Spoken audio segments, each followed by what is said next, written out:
Hello students, आज मैं आप लोगों को डिफरेंट एलिमेंट्स के एटॉमिक नंबर, उसके एटॉमिक मास के बारे में बताने वाली हूँ। तो इसमें जो है हम लोग स्टार्टिंग में एटॉमिक नंबर फर्स्ट से लेके 20 तक का आज देखेंगे, जिसमें मैं आप लोगों को एटॉमिक नंबर जो है वो सीरियल वाइज आपको लर्न करना पड़ेगा सबसे पहले। तो देन आप उसका एटॉमिक मास भी निकाल सकते हैं। इसके मैं कुछ ट्रिक्स भी बताऊँगी जिसके थ्रू आप उसके एटॉमिक मास जो है वो निकाल सकते हो उसको। लेकिन आपको एटॉमिक नंबर या जो वो एलिमेंट जो है वो आपको सीरियल वाइज जो है वो याद रखना होगा। ये बहुत नेसेसरी है, तभी जाके आप आगे की क्लासेस में भी इसको इजीली जो है वो आपको याद भी रहेगा, और जो इसमें कैलकुलेशंस होते हैं वो भी इजीली आप कर सकते हो। तो हम लोग जो है सबसे पहले लिखेंगे इधर एटॉमिक नंबर। एटॉमिक नंबर ये क्या है, इधर एलिमेंट्स के सिंबल्स जो होंगे हम इधर रिप्रेजेंट करेंगे उसको, और इधर लिखेंगे एटॉमिक मास, राइट। तो सबसे पहले एटॉमिक नंबर 1 2 3 4 5 6 7 8 9 10 11 12, यहाँ 12 तक ही बता रही हूँ। इसके आगे फिर फर्स्ट में क्या आ जाएगा, जैसे एलिमेंट जो है वो हाइड्रोजन आता है। सेकंड एटॉमिक नंबर होता है हीलियम का। इसके बाद lithium, beryllium, boron, carbon, nitrogen, oxygen, fluorine, neon, sodium, magnesium.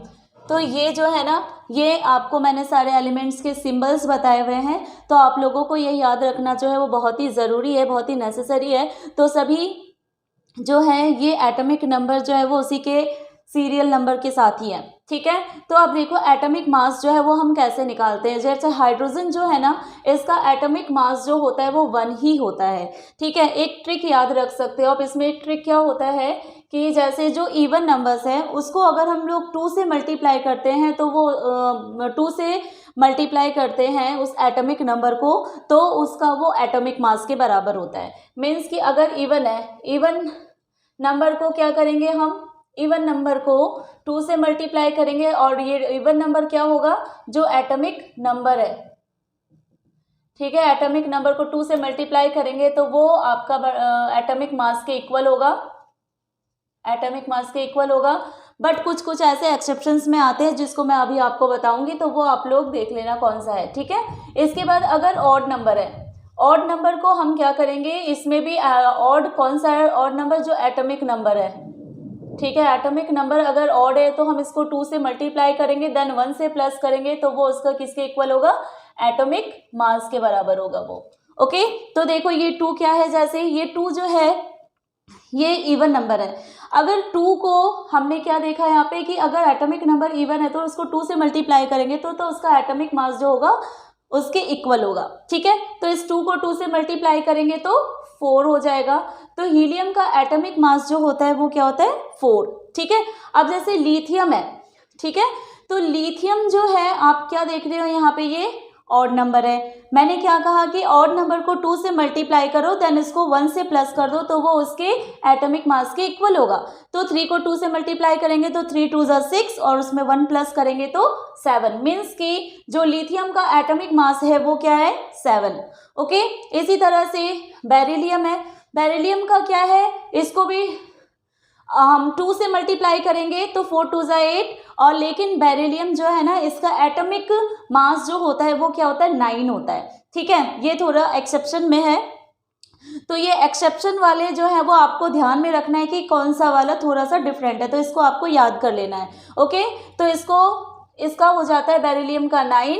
फिर जो बोरोन है, बोरोन यहाँ पे आप क्या देख रहे हो, ये ऑड नंबर है, तो हमें इसको क्या करना है, 2 से मल्टीप्लाई करना है, देन इसमें 1 प्लस कर देना, 5 2 ज़ा 10 प्लस 1 11, राइट। कार्बन जो इवन है तो इसका 12 हो गया।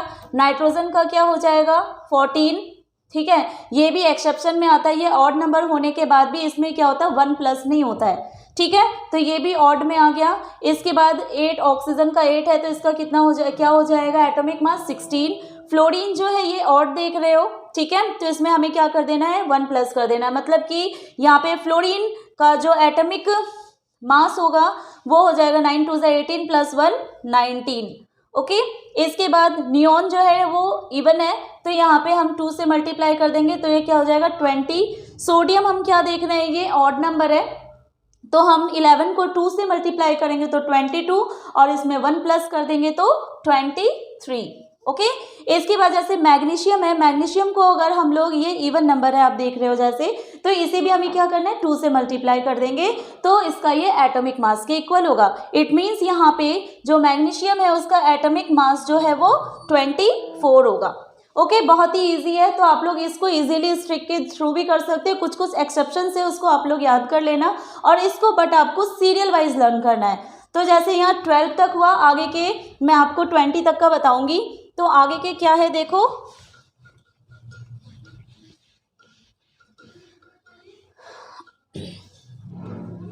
12, 13, 14, 15, 16, 17, 18, 19, 20। तो फर्स्ट 20 जो एटॉमिक नंबर वाले जो एलिमेंट्स है ना, वो याद रखना बहुत ही ज़रूरी है। ठीक है, तो ये आप लोग बहुत ज़रूरी है, इसलिए इसको लर्न करना ही करना है आपको। ओके। इसके बाद देखो 13 में मैग्नीशियम के बाद क्या आ जाता है, एल्यूमिनियम। एल्यूमिनियम जो कि इसका सिंबल होता है Al। एल्यूमिनियम के बाद क्या आता है, एल्यूमिनियम के बाद सिलिकॉन, फॉस्फोरस, फॉस्फोरस के बाद sulphur, chlorine, then argon, potassium, then calcium. ठीक है, तो ये एलिमेंट्स के नेम हैं। इसमें भी हम इसके एटॉमिक मास जो है ऐसे ही निकालेंगे, जैसे आप यहाँ पे क्या देख रहे हो, ये ऑड है, तो हमें क्या करना है 13 को 2 से मल्टीप्लाई करना है, देन उसमें 1 प्लस कर देना है। तो एल्यूमिनियम का क्या हो जाएगा एटॉमिक मास 27, सिलिकॉन का क्या हो जाएगा 28, फॉस्फोरस का क्या हो जाएगा 31। ठीक है, इसके बाद सल्फर जो कि इवन है तो इसका हो जाएगा 32। बट क्लोरीन, क्लोरीन जो है ये क्या है आप देख रहे हो यहाँ पे 17 है। ठीक है, तो 17 2 ज़ा 34 और इसमें मतलब 1 प्लस करेंगे तो 35 होता है, बट इसमें जो क्लोरीन है इसका 35.5 होता है। ये भी एक एक्सेप्शन में है जिसमें आप क्या देख रहे हो 0.5 जो है ये ज़्यादा है। ठीक है, आर्गन का क्या हो जाता है, आर्गन का जो है ये 40 होता है। ठीक है, पोटेशियम का क्या होता है, पोटेशियम का होता है 39। ओके, 19 2 ज़ा 38 प्लस 1 39, ये एक्सेप्शन में आता है आर्गन का। कैल्शियम का 20 है, इसमें क्या हो जाएगा 40 एटॉमिक मास। जैसे कि ये इवन है तो इसमें आप क्या देखोगे 2 से मल्टीप्लाई करना है तो इसका एटॉमिक मास जो है ये 40 हो जाएगा।